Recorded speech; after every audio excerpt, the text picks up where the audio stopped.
Hello friends, welcome back to my channel. இன்றைக்கி நம்ம வீடியோவில் பார்க்க போகிறது இப்போ எல்லாருமே அதிகமாக ஃபேஸ் பண்ணிகிட்ருக்கோம். பிகாஸ் ரொம்ப மழை பெஞ்சிக்கிட்டு இருக்குது. அதனால் ஈஎன் கொசு தொல்லை அதிகமாகிட்டுருக்கு.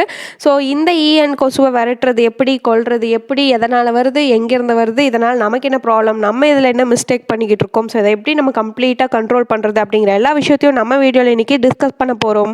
அண்ட் உங்கள் எல்லாத்துக்குமே நான் சொல்லணும்னு நினச்ச ஒரு விஷயம் என்ன அப்படின்னா, இப்போ வர்ற கொசு எல்லாமே பார்த்தீங்க அப்படின்னா அதோட சைஸ் ரொம்ப பெருசாக இருக்குது. அதாவது நம்ம இதுக்கு முன்னாடி பார்த்த கொசுவை விட இப்போ வர்ற கொசுகள் ரொம்ப சைஸ் பெருசாக இருக்குது. அது மட்டும் இல்லாமல் நம்மளை கடிச்சிச்சு அப்படின்னா வித்தின் டைமில் ஒரு சொட்டு ரத்தத்தை அப்படியே உறிஞ்சக்கூடிய தன்மை இருக்கிறதாவும் இருக்குது. அது மட்டும் இல்லாமல் அது கடித்த இடம் அந்தளவுக்கு பெயின்ஃபுல்லாகவும் இருக்குது. எனக்கு தெரிஞ்சு ஃபஸ்ட்டு இந்த கொசு எல்லாமே இந்த சைஸுக்கு இல்லை, அண்ட் இந்த அளவுக்கு ரத்தம் உறிஞ்சுற மாதிரி இல்லை, இந்த அளவுக்கு பெயின் கொடுக்குற மாதிரி இல்லை கடிக்கும்போது. பட் இப்போ வர்ற கொசுக்கள் எல்லாமே ஒரு மலை கொசு மாதிரி இருக்குது. இது எங்கேருந்து பரவுச்சு, இல்லை இப்போ தான் பரவிட்டு இருக்கா, இல்லை இதுதான் ஸ்டார்டிங் ஸ்டேஜா, இல்லை ஆல்ரெடி வந்துருச்சா அப்படிங்கிற இன்ஃபர்மேஷன் எல்லாம் எனக்கு தெரியாது. பட் இப்போ வர்ற கொசு எல்லாமே ரொம்ப சைஸில் பெருசு. நீங்கள் அந்த கொசுவை நீங்கள் கொன்ன பிறகு, அதாவது பிளட் வெளியில் வந்துச்சுன்னா பார்த்தீங்க அப்படின்னா ஆல்மோஸ்ட் ஒரு 2 ட்ராப்ஸ் அளவுக்கு ரெட் கலரில், பியூர் ரெட் கலரில் உங்களுக்கு பிளட் வெளியில் வரும். நம்ம உடம்புல கூட அந்த அளவுக்கு ரெட் செல்ஸ் அதிகமாக இருக்கான்னு நமக்கு தெரியாது. அதாவது பிளட் அந்தளவுக்கு பியூர் ரெட்டாக இருக்கான்னு தெரியாது. பட் கொசுலேருந்து அடிச்சிங்க அப்படின்னா அந்தளவுக்கு பியூர் ரெட் கலர்லேருந்து பிளட் வருது. ஸோ எந்த அளவுக்கு அது பிளட் உறிஞ்சி எடுக்குது அப்படின்னு சொல்லிட்டு உங்களுக்கு இதிலேருந்தே தெரிஞ்சிருக்கும். அண்ட் தயவு செஞ்சு இந்த வீடியோவை ரொம்ப சாதாரணமாக எடுத்துக்காதீங்க. பிகாஸ் கொசுவிலேருந்து நமக்கு எவ்வளோ ப்ராப்ளம்ஸ் வருது அப்படிங்கிறது உங்கள் எல்லாத்துக்குமே தெரியும். அது மட்டும் இல்லாமல் இந்த கொரோனா சமயத்தில், லாக்டவுன் சமயத்தில் நிறைய பேர்த்துக்கு குழந்தை பிறந்திருக்கு. ஸோ அந்த குழந்தைய வந்துக்கிட்டு கொசுக்கிட்டேருந்து பாதுகாக்குங்கிறது ரொம்ப ரொம்ப முக்கியம்.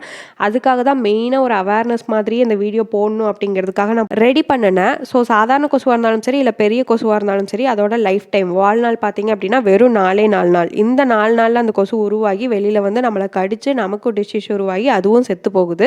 ஸோ இந்த மாதிரி இருக்கிறப்ப நம்ம எப்படி கொசு வராமல் கண்ட்ரோல் பண்ணோம், அண்ட் கொசு வந்துட்ட பிறகு நம்ம என்னென்ன பண்ணோம் அப்படிங்கிற திங்ஸையும் நான் இந்த வீடியோவில் சொல்கிறேன். ஸோ ஃபஸ்ட்டு கொசு எதனால் உருவாகுதுன்னு சொல்லி எல்லாத்துக்குமே தெரியும். நம்ம வீட்டில் இல்லை நம்ம பக்கத்தில் ரொம்ப நாள் தேக்கி வச்ச தண்ணி இருந்துச்சு அப்படின்னா கண்டிப்பாக கொசு வரும். அதாவது எப்படி ஒரு சக்கரை போட்டால் எறும்பு எங்கேருந்தே வருதுன்னு தெரியாது, பட் அந்த இடத்துல வந்து எறும்பு நிற்கும். அதே மாதிரி நம்ம தண்ணி தேக்கி வச்சிருக்க தண்ணி எங்கெங்கே இருக்கோ அதை கண்டுபிடிச்சி அந்த கொசு வந்து நிற்கும். முக்கியமாக சொல்ல போச்சு அப்படின்னா மழை பெஞ்ச டைமில்.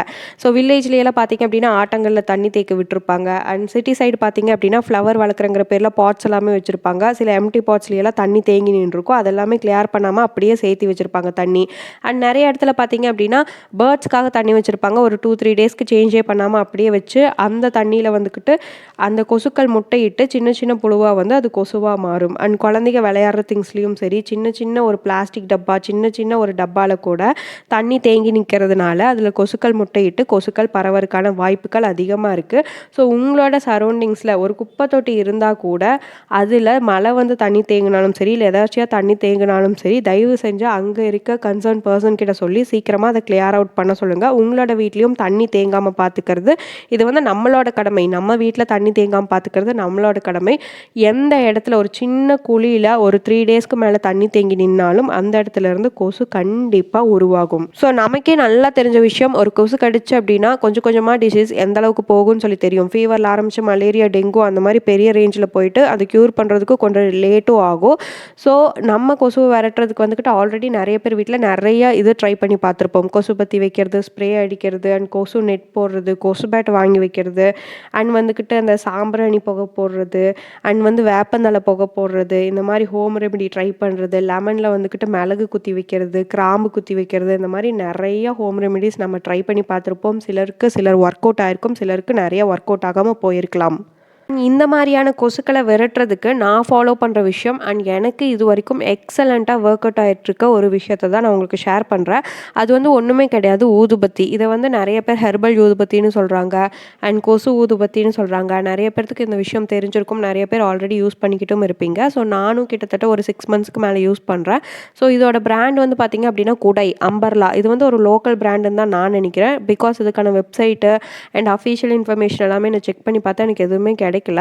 ஸோ நான் உங்களுக்கு வீடியோவில் காட்டியிருக்கேன் இல்லையா, இந்த மாதிரி தான் இருக்கும். அதில் கொடுத்துருக்க ஸ்டிக்ஸ் வந்து பார்த்திங்க அப்படின்னா 10 ஸ்டிக்ஸ் கொடுத்துருப்பாங்க. அதாவது 10 ஊதுபத்தி குச்சி கொடுத்துருப்பாங்க. இதோட ப்ரைஸ் வந்து பார்த்திங்க அப்படின்னா 15 ருப்பீஸு. ஸோ உங்களுக்கு வந்து எப்போல்லாம் கொசு வருதுன்னு நீங்கள் நினைக்கிறீங்களோ அப்போல்லாமே இதை நீங்கள் பற்ற வச்சுக்கலாம். ஸோ இதை பற்ற வச்ச பிறகு பார்த்திங்க அப்படின்னா நீங்கள் எல்லா டோர்ஸ் அண்ட் ஜன்னல் எல்லாமே வந்து நீங்கள் க்ளோஸ் பண்ணி வச்சிடணும். ஸோ இதோட புகை வந்து எல்லா பக்கமும் பரவி எங்கெங்கே கொசு இருக்கோ அது எல்லாத்தையுமே கொன்று போட்டுரும். உங்களுக்கு நான் லைவாகவே வந்துக்கிட்டு நான் வச்சு அது கொசு செத்த பிறகு எல்லாமே உங்களுக்கு நான் வீடியோ எடுத்து காட்டியிருக்கேன். நீங்கள் வீடியோவில் பார்க்கும்போதே தெரியும். அண்ட் இதில் இருக்க டிஸ்அட்வான்டேஜ் என்னன்னு பார்த்தீங்க அப்படின்னா இதோட ஸ்மெல்லு. இந்த ஊதுபத்தியோட ஸ்மெல் வந்து பார்த்திங்க அப்படின்னா ரொம்ப நல்லா இருக்குன்னு சொல்ல முடியாது. கொஞ்சம் ஒரு ஆடான ஸ்மெல் தான், அவ்வளோ நல்லா இருக்காது. ஸோ அப்படி நீங்கள் ஸ்மெல் என்னால் தாக்கு பிடிக்க முடியாதுன்னு நினச்சிங்க அப்படின்னா நீங்கள் வச்சுட்டு டோர் எல்லாமே க்ளோஸ் பண்ணிட்டு வெளில போய் உட்காந்துக்கலாம். அண்ட் கொசு வந்து பார்த்திங்க அப்படின்னா ஆல்மோஸ்ட் இந்த ஊதுபத்தி எரிஞ்சு முடிக்கும் போது ஆல்மோஸ்ட் உங்கள் வீட்டில் இருந்த எல்லா கொசுமே வந்துக்கிட்டு செத்து போயிடும். ஸோ உடனே செத்து போன பிறகு நீங்கள் கூட்டி அது எல்லாத்தையுமே வெளியில் தள்ளிடலாம். சில கொசு வந்து பார்த்திங்க அப்படின்னா மயக்கமான நிலையில் இருக்கும், அது மறுபடியும் எந்திரிக்கிறதுக்கான வாய்ப்பு இருக்குது. ஸோ டக்குன்னு வந்துக்கிட்டு நீங்கள் எல்லாமே அந்த விழுந்த பிறகு டக்குன்னு நீங்கள் கூட்டிட்டீங்க அப்படின்னா ரொம்ப நல்லது. ஸோ நான் இப்போ வரைக்கும் இதுதான் யூஸ் பண்ணிக்கிட்டு இருக்கேன். எனக்கு சூப்பராக ஒர்க் அவுட் ஆகிட்டுருக்கு. இந்த குடை கொசு ஊதுபத்தி அகர்பத்தி இது எங்கே அவைலபிள்னு பார்த்தீங்க அப்படின்னா ஆன்லைனில் அவைலபிளாக இருக்குது. எனக்கு வந்து பார்த்தீங்க அப்படின்னா லோக்கல் டிபார்ட்மெண்டல் ஸ்டோர் இங்கே மளிகை கடையில் கூட கிடைக்குது. ஸோ இது வந்து ரொம்ப easily available local product. So இது வந்து எங்கே வேணாலும் நீங்கள் போய் பர்ச்சேஸ் பண்ணிக்கலாம். So no problem. அண்டு ப்ரைஸும் ரொம்ப ரொம்ப கம்மி. அண்ட் இதில் ஒரே ஒரு விஷயம் என்ன அப்படின்னா இந்த ஊதுபத்தியை எடுத்து, அதாவது இந்த அகர்பத்தியை எடுத்து நீங்கள் பற்ற வச்ச பிறகு தயவு செஞ்சு கையை நல்லா வாஷ் பண்ணிக்கோங்க. இது வந்து என்னோட சஜஷன். இங்கே எதுவுமே இன்ஸ்ட்ரக்ஷனாக அந்த இதில் கொடுக்கல, அந்த பேக்கில் எதுவுமே கொடுக்கல. பட் இது நான் சொல்கிற இன்ஸ்ட்ரக்ஷன். தயவு செஞ்சு கையை நல்லாமே வாஷ் பண்ணிக்கோங்க. பிகாஸ் அந்த ஸ்மெல்லை பார்த்தாவே வந்துக்கிட்டு அது கொஞ்சம் கெமிக்கல் ஓரியன்ட். அண்ட் கொசு இந்த அளவுக்கு சாகுது அப்படின்னாலும் கொஞ்சம் கெமிக்கல் யூஸ் பண்ணியிருக்காங்க, ஆடான கெமிக்கல் அப்படிங்கிறது தெரியுது. அண்ட் நீங்கள் குழந்தை அந்த மாதிரி விஷயம் எல்லாமே வீட்டில் இருக்குது அப்படின்னா கொஞ்சம் தள்ளி வச்சுக்கோங்க, அதாவது கொஞ்சம் தூரமாக வச்சுக்கோங்க. முடிஞ்ச வரைக்கும் குழந்தை எல்லாமே வெளியில் எடுத்துகிட்டு போயிடுங்க. கொசு எல்லாமே செத்த பிறகு மேக்ஸிமம் அது ஒரு 1/2 hour ப்ராசஸ் தான். எல்லாமே செத்த பிறகு நீங்கள் அதுக்கப்புறம் உள்ளே எடுத்துகிட்டு வந்துக்கலாம். மேக்ஸிமம் குழந்தை பக்கத்தில் எல்லாமே இது வைக்கிறத தவிச்சுக்குங்க. பட் இது வந்து ஒரு 100% ரிசல்ட் ஓரியன்ட் ப்ராடக்ட். அதனால தான் நான் இது இவ்வளோ மெனக்கிட்டு உங்களுக்கு வந்து வீடியோவாக அப்லோட் பண்ணியிருக்கேன். ஸோ கண்டிப்பாக இந்த வீடியோ கண்டென்ட் உங்களுக்கு யூஸ்ஃபுல்லாக இருக்கும்னு நினைக்கிறேன். அப்படி யூஸ்ஃபுல்லாக இருக்க பட்சத்தில் உங்களோட ஃப்ரெண்ட்ஸ் அண்ட் ஃபேமிலிக்கு ஷேர் பண்ணி இந்த ப்ராடக்ட்டை யூஸ் பண்ண சொல்லுங்கள். அண்ட் இந்த சேனலை சப்ஸ்கிரைப் பண்ண சொல்லுங்கள். நீங்களும் இன்னும் சப்ஸ்கிரைப் பண்ணல அப்படின்னா சப்ஸ்கிரைப் பண்ணுங்கள். தேங்க்ஸ் ஃபார் வாட்சிங் this video. Thanks a lot.